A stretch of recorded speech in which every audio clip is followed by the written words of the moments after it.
Imagine a city where the toilet was not just a sanitation problem. It was an asset that could earn money, shape rent, and feed farms. The clearest real example was early modern Japan, especially Edo, the city later renamed Tokyo, with Osaka as another major center. By the early 18th century, Edo had around 1 million people by many estimates. It was one of the largest cities on Earth. But Edo had no modern sewer network. Instead, it built a highly organized market in human waste. That sounds shocking now, yet it made economic sense in the agricultural world of Tokugawa Japan. Japan had limited arable land, nutrient-poor soils in many areas, relatively little pasture, and less livestock manure than many European regions.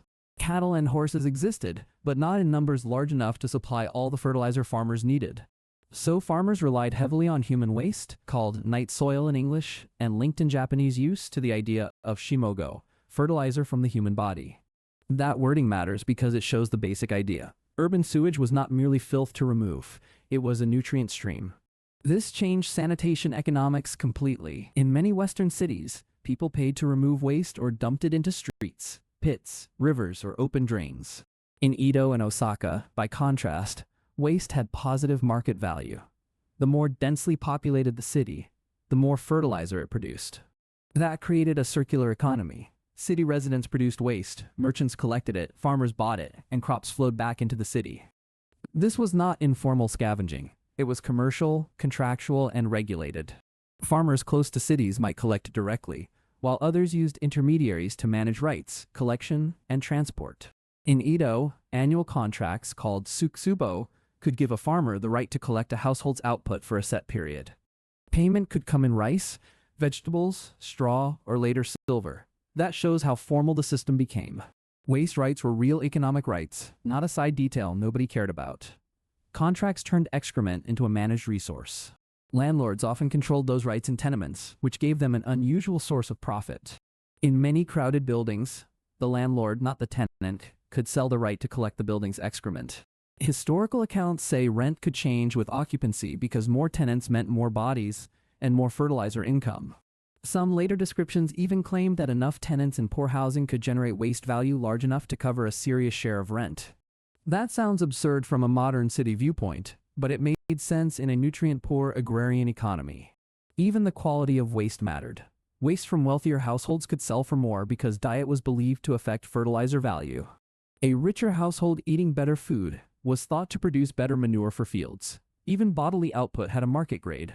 Urine was also valuable because of its nitrogen content. In some places it was handled together with feces, and in others it was separated. Transport changed the economics too. Solid waste was easier to move longer distances than urine, because liquids were bulkier and spilled more easily. Osaka shows how integrated this whole system became. Boats could arrive carrying produce and leave carrying waste back toward farm areas. That means the city's waterways moved food one way and fertilizer the other way. It was a full nutrient loop. People complained about the smell near Osaka's wharves, but officials recognized that stopping manure transport would harm sanitation and food supply at once. In one famous example, authorities effectively decided the odor had to be tolerated because the city depended on the trade. That decision captures the logic of the whole system. Bad smell was unpleasant, but fertilizer and cleanliness were economically necessary. This was not a tiny trade either. Historical price evidence shows that human waste could become genuinely expensive. In 18th century Osaka, the annual night soil from 10 households might be worth 2 to 3 bu of silver, or more than half a ryo of gold. Exact modern conversion is difficult, and should be treated cautiously, but the main point is clear. Waste had serious market value.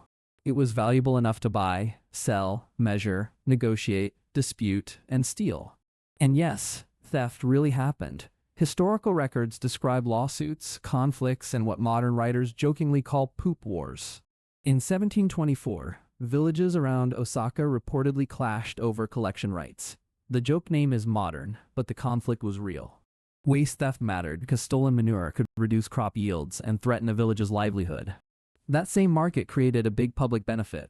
Because every bucket had value, cities had a reason to remove waste quickly.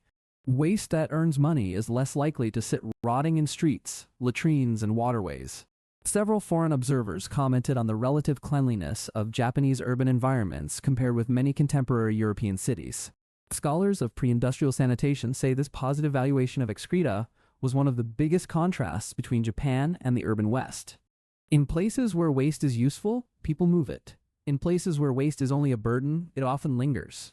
That does not mean Tokugawa Japan had modern sanitation or escaped disease. Human waste remained dangerous when badly handled. Night soil labor was dirty, demanding, and part of a pre-modern world still vulnerable to infectious disease. But compared with cities where chamber pots were dumped from windows and cesspits overflowed, Edo and Osaka often handled waste with striking efficiency. The system also shaped culture and daily life. Travelers reported roadside facilities meant to capture the waste of passers-by so nutrients would not be lost. Folklore told stories about people being stingy or generous with where they chose to relieve themselves, because using a toilet could enrich its owner. That sounds funny now, but it reflected a serious truth. Nutrient economics was visible in everyday life before synthetic fertilizer changed the rules. From a wider global history view, historians argue that East and South Asian conservancy systems brought material advantages in agriculture and sanitation. Urban waste recycling helped feed fields, and those fields helped support large populations in dense cities. European reformers sometimes tried waste reuse too, but the system never scaled in the same way across the urban West. So why did the night soil economy decline if it worked so well for so long? It did not disappear because it was irrational. It declined because the surrounding conditions changed.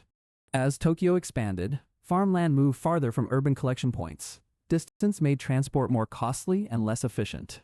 Modern municipal government also took a larger role in waste handling. A 1930 law placed filth cleaning under public administration. After the Second World War, synthetic fertilizers became cheaper and easier to use, and sewer infrastructure expanded. By roughly the mid-20th century, the old commercial system had largely been displaced, though collection continued in some areas for years. This history matters today because it changes what the word waste even means. Waste is not a fixed natural category.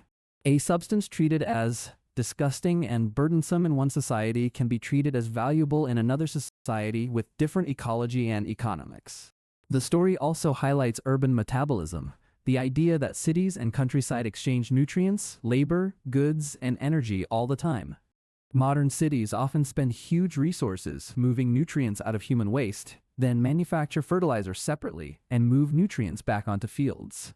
That strange loop makes Edo and Osaka newly relevant in debates about circular economies, composting toilets, biosolids, phosphorus scarcity, and sustainable sanitation.